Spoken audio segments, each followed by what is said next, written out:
Hello दोस्तों, today will be discuss about ionization energy. इस video के माध्यम से आप लोगों को आयोनाइजेशन एनर्जी के बारे में हम बताएंगे कि आयोनाइजेशन एनर्जी होता क्या है, उससे रिलेटेड हाई क्यूरी का मतलब हम जानकारी देंगे कि हाँ मतलब क्या होता है आयोनाइजेशन एनर्जी। उसके बाद में टॉप टू बॉटम क्या होता है, लेफ्ट टू राइट क्या होता है, उसके बाद में वो कौन कौन से फैक्टर अफेक्ट करते हैं आयोनाइजेशन एनर्जी के, इन सभी के चीज़ों के बारे में हम आपको बताएंगे। सबसे पहले आयोनाइजेशन एनर्जी के डिफिनीशन के बारे में जान लेते हैं कि आयोनाइजेशन एनर्जी का डिफिनीशन होता क्या है, ठीक है। उसके बाद उन सभी चीज़ों के बारे में हम बताएंगे जो जो मैंने बोला है, ठीक है। तो सबसे पहले हम लोग जान लेते हैं कि आयोनाइजेशन एनर्जी होता क्या है। आयोनाइजेशन एनर्जी कि आयोनाइजेशन एनर्जी होता क्या है। देखो, the amount of energy required to remove an electron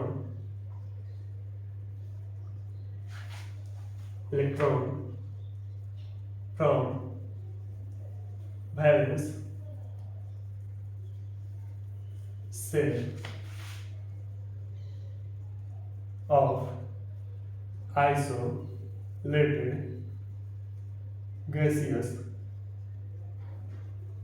atom। देखो, यहाँ हर एक वर्ड का अपना अपना मीनिंग है कि क्या कहना चाह रहा है।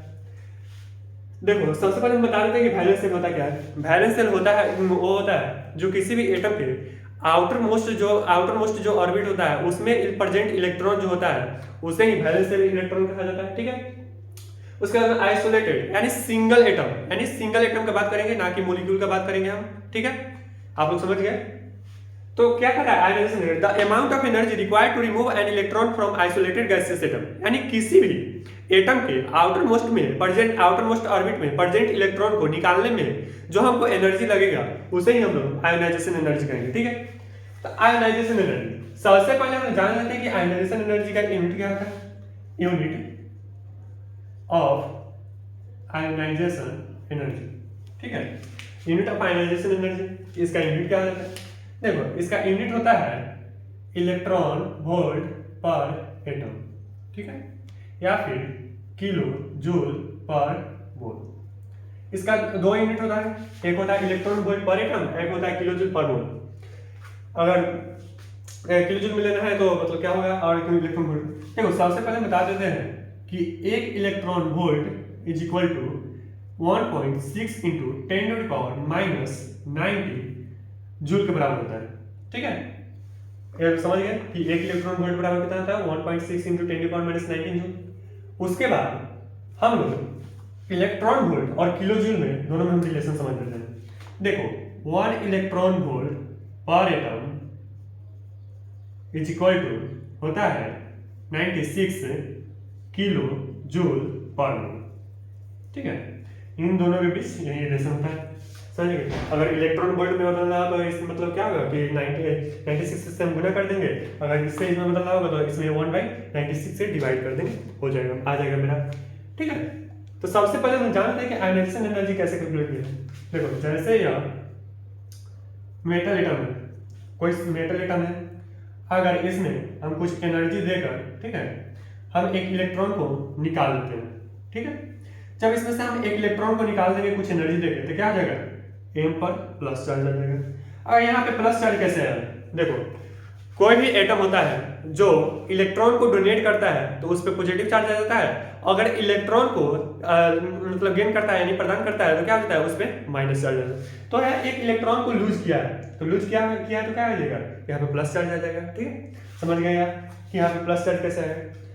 अगर या इलेक्ट्रॉन को लूज करेगा, ठीक है, मतलब इलेक्ट्रॉन को मतलब लूज करेगा तो क्या हो जाएगा, यहाँ पे जो डेल्टा एच होगा, यहाँ पे डेल्टा एच जो होगा वो पॉजिटिव होगा तो क्या हो जाएगा, एंडोथर्मिक,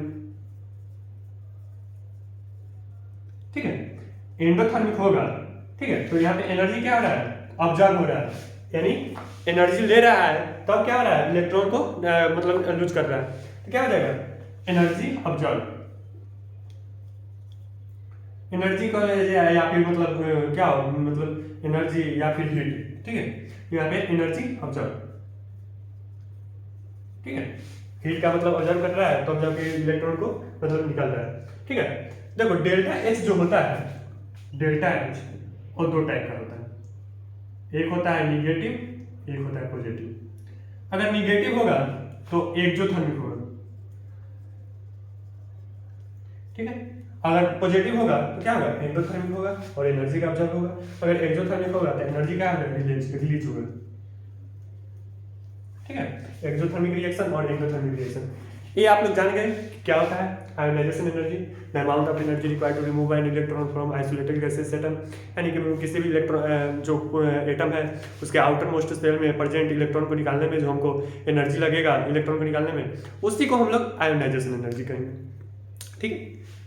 उसके बाद में यूनिट के बारे में लोग जानेंगे, उसके बाद हम लोग जानेंगे कि हाँ मतलब कैसे इलेक्ट्रॉन को निकाला जाता है। उसके बाद में अगर डेल्टा एच पॉजिटिव होगा तो एंडोथर्मिक होगा और एनर्जी ऑब्जर्व होगा, ठीक है। ये सब आप लोग जानेंगे। इसके बाद हम जानेंगे कि देखो जैसे यह एक एटम, ठीक है, यहाँ पे प्लस चार्ज है, यहाँ पे प्रोटॉन की संख्या रहता है और यहाँ आउटर मोस्ट रहता है और यहाँ पे इलेक्ट्रॉन रहता है, ठीक है। जो प्रोटॉन और इलेक्ट्रॉन के बीच जो फोर्स लगता है उसे बोला जाता है इलेक्ट्रोस्टैटिक्स फोर्स।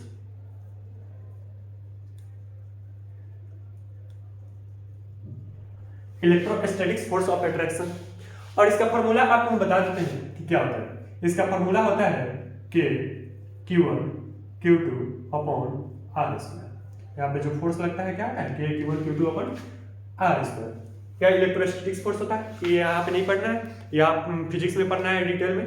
यहाँ पे हम बता दिए कि हाँ कैसे फोर्स लगता है, यहाँ पे अट्रैक्शन फोर्स लगता है।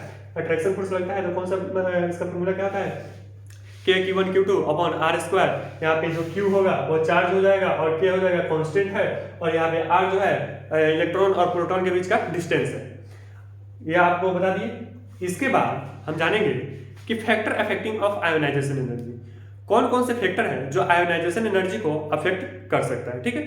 तो इसको हम क्लीन करते हैं, इसको आप स्क्रीनशॉट ले सकते हैं और उसके बाद में हम उतार सकते हैं। उसके बाद हम लिखेंगे कि factor affecting of ionisation energy.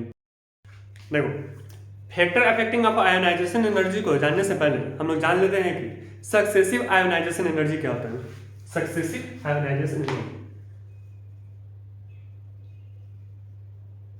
Successive ionization energy, successive ionization energy क्या होता है। देखो सबसे पहले हम वही एग्जांपल लेते हैं कि यह एक मेटल है, मेटल एटम है, एक मेटल एटम है। जब इसमें हम कुछ एनर्जी देंगे तो एक इलेक्ट्रॉन को निकालेंगे, ठीक है। तो इलेक्ट्रॉन यहाँ पे निकल गया तो क्या हो गया, यहाँ पे पॉजिटिव चार्ज आ गया, ठीक है।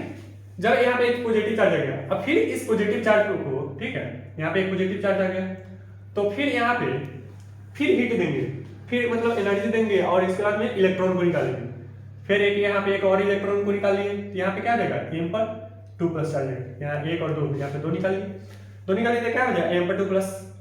फिर उसी प्रकार m पर 2 प्लस चार्ज आ गया, फिर इसमें हम एनर्जी देंगे तो क्या आ जाएगा, m पर क्या जाएगा 3 प्लस चार्ज, ये आ गया।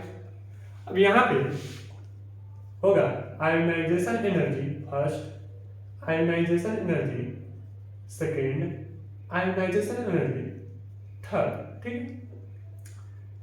यहाँ पे आयोनाइजेशन एनर्जी फर्स्ट सेकेंड और थर्ड। तो हम लोग जानते हैं कि किसका सबसे ज्यादा सक्सेसिव आयोनाइजेशन एनर्जी का मतलब सबसे ज्यादा आयोनाइजेशन एनर्जी किसका होगा। तो देखो क्या, देखो इसमें जब हमको इलेक्ट्रॉन को निकालने में जितना हीट लगा होगा या फिर एनर्जी लगा होगा, क्या उतना ही इसमें लगा होगा, क्या भी उतना ही इसमें लगा होगा, नहीं, तीनों में डिफरेंट लगा होगा। देखो इसमें हम जब एनर्जी देंगे तो निकालेंगे इलेक्ट्रॉन, तो इससे एक इलेक्ट्रॉन को कम आ जाएगा, प्रोटॉन की संख्या एज इट इज रहेगा, तो क्या होगा, प्रोटॉन की संख्या एज इट इज रहेगा तो मतलब एक इलेक्ट्रॉन कम हो गया तो अट्रैक्शन फोर्स क्या हो जाएगा, और ज्यादा हो जाएगा उस दोनों के बीच। तो हमको हीट और ज्यादा देना होगा, हीट और ज्यादा देना होगा, फिर उसी तरह इसमें भी इसके अपेक्षा और ज्यादा हीट देना होगा, तब जाके इलेक्ट्रॉन को निकालेंगे। तो क्या हो जाएगा, सबसे ज्यादा आयोनाइजेशन एनर्जी किसका हो जाएगा, सबसे ज्यादा मतलब हीट किस में देना होगा, इसमें देना होगा। तो क्या हो जाएगा, आयोनाइजेशन एनर्जी थर्ड सबसे ज्यादा हो जाएगा, उसके बाद आयोनाइजेशन एनर्जी सेकेंड, फिर आयोनाइजेशन एनर्जी फर्स्ट, ठीक है। ये आप लोग समझ गए। इसके बाद हम लोग जान लेते हैं कि factor affecting of ionisation energy, कौन कौन से फैक्टर है जो आयोनाइजेशन एनर्जी को अफेक्ट कर सकता है। ठीक, factor affecting of ionisation energy. ठीक, सबसे पहले साइज ऑफ एटम,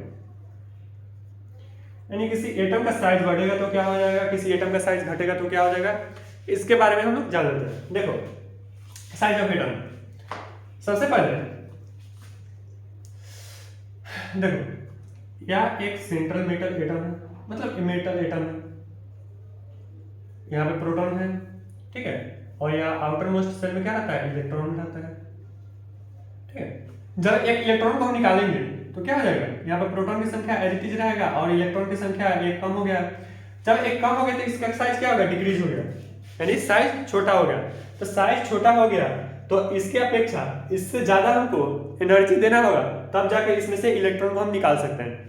तो इसमें सबसे ज्यादा हमको इलेक्ट्रॉन एनर्जी देना होगा। तो इस आप लोग समझ गए कि आयोनाइजेशन एनर्जी किसका सबसे ज्यादा होगा, इसका सबसे ज्यादा होगा, क्योंकि इससे ज्यादा हमको इसमें देना होगा तब जाके इलेक्ट्रॉन को हम निकाल सकते हैं।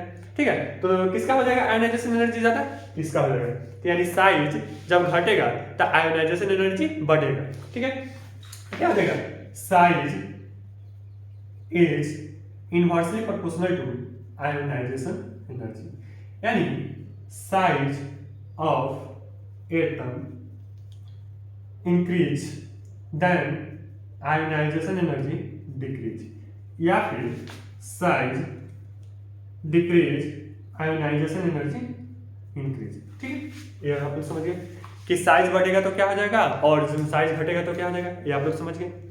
इसके बाद सेकेंड हम लोग जानेंगे, थर्ड जानेंगे तो कौन कौन से फैक्टर है जो अफेक्ट कर सकता है। ठीक है, इसको आप लोग स्क्रीनशॉट ले सकते हैं, उसके बाद उतार सकते हैं। इसके बाद हम लोग लिखेंगे सेकेंड थर्ड। इसके बाद हम लोग जान गए कि साइज बढ़ेगा तो क्या हो जाएगा। उसके बाद सेकेंड नंबर न्यूक्लियर चार्ज,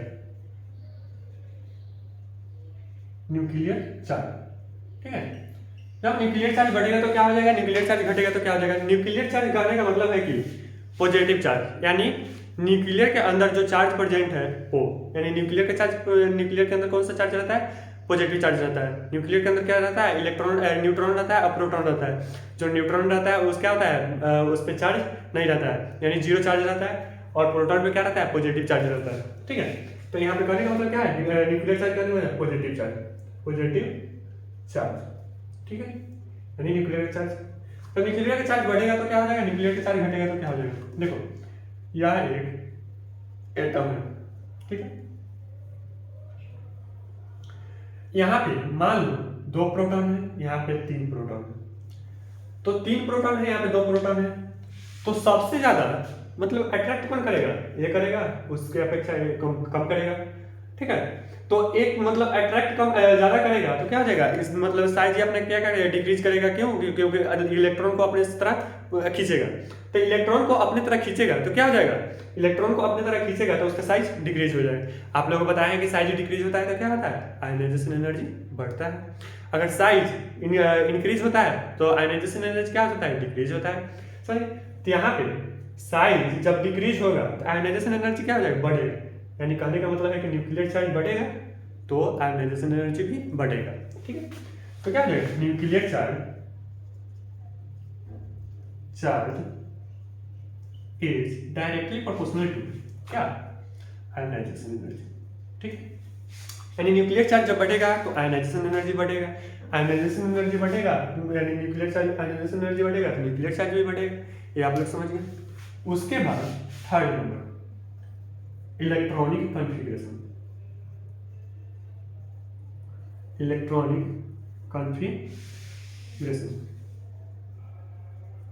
ठीक है, इलेक्ट्रॉनिक कॉन्फ़िगरेशन। देखो इलेक्ट्रॉनिक कॉन्फ़िगरेशन में क्या होता है, हाफ फील्ड और फुल फील्ड। हाफ फील्ड और फुल फील्ड ऑर्बिटल का जो मतलब होता है, इलेक्ट्रॉनिक कॉन्फ़िगरेशन हाई होता है, क्योंकि वह स्टेबल हो जाता है। स्टेबल हो जाता है तो वह इलेक्ट्रॉन लूज करना नहीं चाहता है, क्योंकि वह मतलब क्या होता है, ऑक्टेट पूरा कर लेता है, तो ऑक्टेट पूरा कर लेता है तो इलेक्ट्रॉन को जल्दी निकालना नहीं चाहता है, या फिर ड्यूलेट पूरा कर लेता है, ड्यूलेट, ठीक है, ड्यूलेट पूरा कर लेता है तो मतलब इलेक्ट्रॉन जल्दी नहीं निकालने का नहीं सर, जैसे इनर्ट गैस, ठीक है, इनर्ट गैस। तो क्या हो जाएगा, हाफ फील्ड और फुल फील्ड। हाफ फील्ड और फुल फील्ड कौन सा होगा, जैसे S1 P3, उसका क्या हो जाएगा P3 D5 और F7, या हाफ फील्ड हो गया सब। और फुल फील्ड कौन जाएगा, S2 P6 D10 और F14, ये हो जाएगा हाफ फील्ड और फुल फील्ड। क्या हो जाएगा, स्पिन एक, इसमें एक ही स्पिन होगा, इसमें क्या हो जाएगा, इसमें 3 स्पिन होगा अलग अलग क्या होगा खंड में, ठीक है। यहाँ पे क्या हो जाएगा, डबल स्पिन होगा, यानी मतलब डिफरेंट, मतलब क्या हो जाएगा, डिफरेंट डायरेक्शन में, यानी अपोजिट डायरेक्शन में, ठीक है। यहाँ पे क्या हो जाएगा, मतलब डिफरेंट डायरेक्शन में, इसमें 6 इलेक्ट्रॉन होगा, या फुल फील्ड है या हाफ फील्ड है। तो हाफ फील्ड और फुल फील्ड का सबसे ज्यादा इलेक्ट्रॉनिक आयनाइजेशन एनर्जी होता है, वो स्टेबल होता है, जल्दी इलेक्ट्रॉन को निकालना नहीं चाहता है, तो हम ज्यादा एनर्जी देंगे तब जाके इलेक्ट्रॉन निकाल पाएंगे, तो क्या हो जाएगा, मतलब हाई हो जाएगा। उसके बाद अदर मतलब अदर कॉन्फ़िगरेशन का होता है, जैसे मतलब फुल फील्ड नहीं है, हाफ फील्ड नहीं है, तो वो सबको निकालना आसान हो जाता है, ठीक है। तो सबसे ज्यादा किसका क्या होगा, किसका, हाफ फील्ड और फुल फील्ड। और इस हाफ फील्ड और फुल फील्ड में भी सबसे ज्यादा हो जाएगा किसका, फुल फील्ड का, फिर हाफ फील्ड का, ठीक है। तो ये आप लोगों को समझ में आ गया। इसके बाद पेनिट्रेशन पावर, पेनिट्रेशन पावर,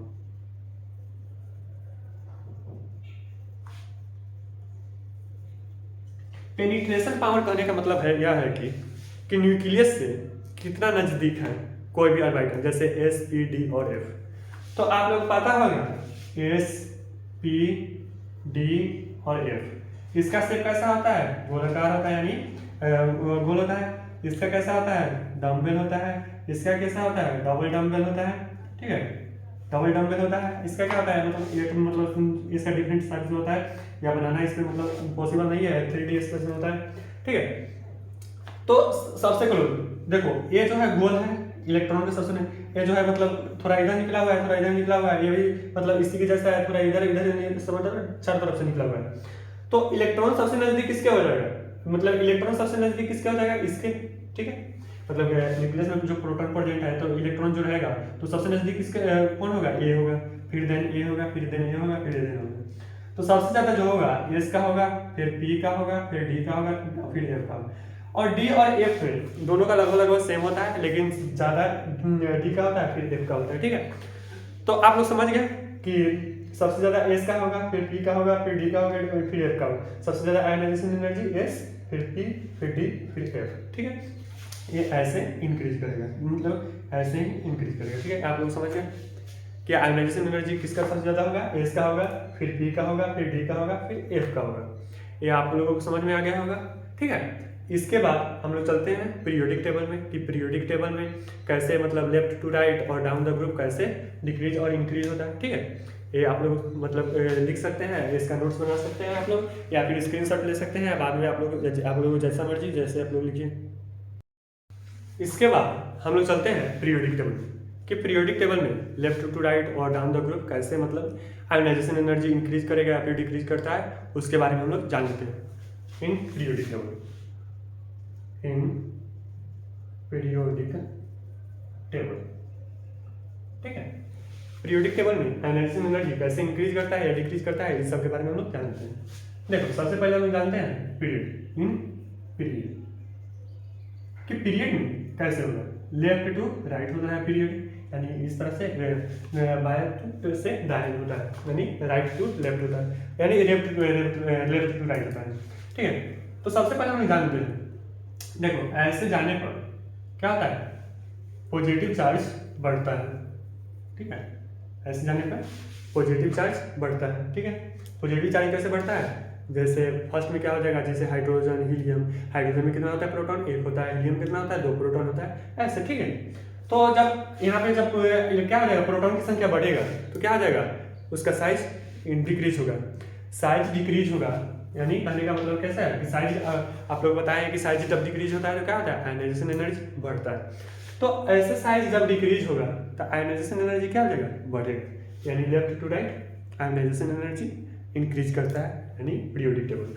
तो साइज डिक्रीज, आयोनाइजेशन एनर्जी क्या है, आयोनाइजेशन एनर्जी इंक्रीज। ठीक है, तो आप लोग समझ गए कि ionization energy left to right क्या होता है, इंक्रीज करता है। ठीक है, उसके बाद जैसे हम ले लेते हैं सेकेंड पीरियड। सेकेंड पीरियड में कौन कौन सा होता है, lithium, beryllium, boron, carbon, nitrogen, oxygen, fluorine और नियॉन।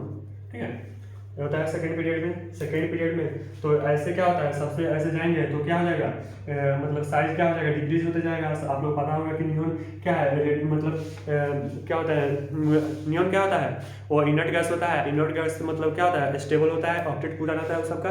और ऑक्टेट पूरा रहता है तो उसका का मतलब क्या होता है, बहुत मतलब उसमें बहुत ज़्यादा एनर्जी देंगे तब उसमें से हम इलेक्ट्रॉन को निकाल सकते हैं। तो ऐसे जाएंगे तो ये इंक्रीज करेगा। ठीक है, इंक्रीज करेगा। ठीक है, तो ऐसे इंक्रीज करेगा, मतलब इन जनरल। एक्सेप्शन भी होता है, हम एक्सेप्शन का भी बात नहीं कर रहे हैं। ठीक है, ऐसे जाएंगे तो सबसे ज़्यादा इसका, सबसे ज़्यादा इसका, फिर इसका, फिर इसका, फिर इसका, फिर इसका, फिर इसका, ऐसे होगा। इन जनरल, हम जनरल के बाद क्या है, एक्सेप्शन का बात नहीं किए। एक्सेप्शन का बात अलग होता है कि जैसे यहाँ पे अगर जैसे ये है, अगर हाफ फील्ड और फुल फील्ड मतलब है कोई, तो इससे ज़्यादा हो जाएगा। ठीक है, तो हम उसका बात नहीं कर रहे। उसके बाद हम जा रहे हैं ग्रुप में। इन ग्रुप, कि ग्रुप में क्या होगा, देखो ग्रुप में जाने पर जो ऐसे हम जाएंगे नीचे, तो नीचे जाने पे क्या होता है, मतलब साइज जो होता है इंक्रीज होता है, साइज इंक्रीज। यहाँ पे जब साइज डिक्रीज हो रहा है तो आयोनाइजेशन एनर्जी बढ़ रहा है। अगर यहाँ पे साइज इंक्रीज हो रहा है तो आप लोग समझ गए होंगे कि क्या होगा, यहाँ पे आयोनाइजेशन एनर्जी क्या हो जाएगा, आयोनाइजेशन एनर्जी डिक्रीज, यानी साइज इंक्रीजेस, आयोनाइजेशन एनर्जी क्या हो जाएगा, डिक्रीज। अगर साइज डिक्रीज है, आयोनाइजेशन एनर्जी क्या हो जाएगा, इंक्रीज हो जाएगा। ये आप लोग समझ गए। आशा करता हूँ कि जो भी मैंने पढ़ाया वो आप लोगों को पूरा समझ में आया होगा। ठीक है, अगर ये आप लोगों को समझ में आ गया होगा तो आप लोग कमेंट बॉक्स में कमेंट कर सकते हैं कि न्यू टॉपिक हम क्या आपके लिए आप सभी को लिए क्या ला सकते हैं, न्यू टॉपिक। ठीक है, अगर आपको अच्छा लगे तो चैनल को सब्सक्राइब कीजिएगा, लाइक कीजिएगा और या मतलब बढ़ाइएगा। अगर अपने दोस्तों के से शेयर कीजिएगा अगर अच्छा लगे तो। ठीक है, इसमें हम इतना ही रहने देते हैं। ठीक है, एक्सेप्शन के बाद इसमें हम नहीं करेंगे। उसमें अदर क्या होगा, पीरियोडिक टेबल पढ़ाएंगे तो उसमें हम बताएंगे सबके बारे में, एक्सेप्शन सबके बारे में। इन जनरल हम सिर्फ आयोनाइजेशन एनर्जी टॉपिक उठा के हम इसमें पढ़ाए हैं। ठीक है, अगर ये आपको वीडियो अच्छा लगे तो चैनल को सब्सक्राइब करें, लाइक करें और शेयर करें। ठीक है, थैंक यू।